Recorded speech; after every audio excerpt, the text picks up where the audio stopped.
നമ്മുടെ തൗബ എന്നത് അള്ളാഹു നൽകുന്ന ഏറ്റവും വലിയൊരു റഹ്മത്താണ്. പിശാച്ചാണെങ്കിലോ റഹ്മത്തിൽ നിന്ന് നമ്മെ നിരാശപ്പെടുത്തുന്നവനാണ്. ശരിക്കും മനസ്സിലാക്കണം, തൗബ എന്നത് അള്ളാഹു നമുക്ക് നൽകുന്ന റഹ്മത്താണ്. പിശാച്ചാണെങ്കിലോ റഹ്മത്തിൽ നിന്ന് നമ്മളെ നിരാശനാക്കുന്നവനാണ്. അതായത് ഒരിക്കലും തെറ്റ് ചെയ്തിട്ട് റബ്ബേ ഇനി ഞാൻ തെറ്റ് ആവർത്തിക്കില്ല എന്ന് അള്ളാഹുവിൻ്റെ മുമ്പിൽ ഒരുപക്ഷെ ഉംറക്ക് പോയപ്പോഴോ ഹജ്ജിന് പോയപ്പോഴോ റസൂലുള്ളാഹി തങ്ങളുടെ റൗദയിൽ വെച്ചിട്ടോ മസ്ജിദുൽ നബവിയിലോ മസ്ജിദുൽ അഖ്സയിലോ മസ്ജിദുൽ ഹറാമിലോ ഇങ്ങനെ പുണ്യമായ ഇടങ്ങളിലോ മഹാന്മാരുടെ മസാറുകളിലോ വെച്ചിട്ടെങ്കിലും നമ്മൾ അള്ളാഹുവിൻ്റെ മുമ്പിൽ സത്യം ചെയ്തു പറഞ്ഞ വിഷയം നമുക്ക് തെറ്റുപറ്റിപ്പോവും. ചിലപ്പോൾ നമ്മൾ ആ തെറ്റ് വീണ്ടും ആവർത്തിക്കും. അപ്പോൾ പിശാചുവെന്ന് പറയുന്നുണ്ട്, നീ ഇങ്ങനെ തെറ്റ് ചെയ്തിട്ട് നിനക്ക് നാണമില്ലടോ അള്ളാഹുവിനോട് വീണ്ടും തൗബ ചെയ്യാൻ? നിൻ്റെയൊക്കെ കഥ കഴിഞ്ഞില്ലേ? അള്ളാഹുവിൻ്റെ ഹദറത്തിൽ വെച്ചിട്ടല്ലേ, കഅബാലയത്തിൻ്റെ മുമ്പിൽ വെച്ചല്ലേ നീ അന്നാ തൗബ ചെയ്തത്? അത് നീ വാക്കുപാലിച്ചോ?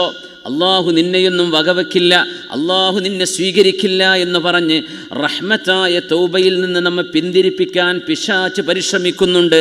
അതുകൊണ്ട് മനസ്സിലാക്കണം, നമ്മളാ ചെയ്ത തെറ്റിനേക്കാളും വലിയ തെറ്റാണ് അള്ളാഹു നമ്മെ സ്വീകരിക്കില്ല എന്ന് മനസ്സുകൊണ്ട് വിചാരിക്കുന്നത്.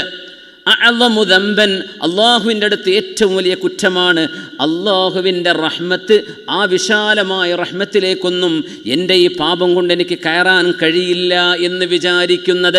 അങ്ങനെ വിചാരിച്ചു പോവല്ലേ, വീണ്ടും തൗബ ചെയ്യുക.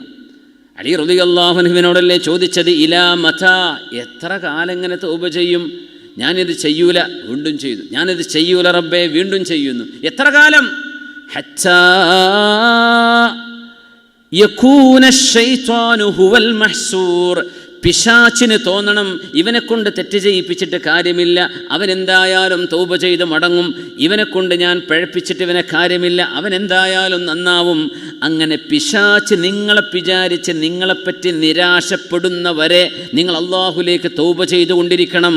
കാരണം അള്ളാഹു തവ്വാബാൻ.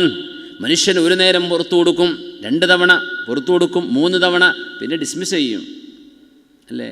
സസ്പെൻഡ് ചെയ്യും ആദ്യം, പിന്നെ ഡിസ്മിസ് ചെയ്യും, അല്ലെങ്കിൽ ആദ്യം ഡിസ്മിസ് ചെയ്യും. അള്ളാഹു തവ്വാബാണ്.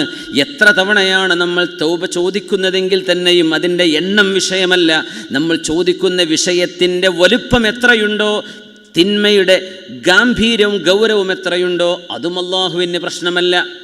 ലൗ ബലഗത് ദുനൂബുക അനാനസ്സമാ, നിന്റെ തെറ്റുകൾ നിങ്ങൾ അട്ടിയായി വെച്ചിട്ട് ആകാശം മുട്ടേ നിങ്ങളുടെ തെറ്റുകളുണ്ടെങ്കിൽ ഗഫർതുഹു ലക വലാ ഉബാലി, ഞാൻ നിനക്കത് മാപ്പ് ചെയ്തു തരും, എനിക്കത് പ്രശ്നമല്ല.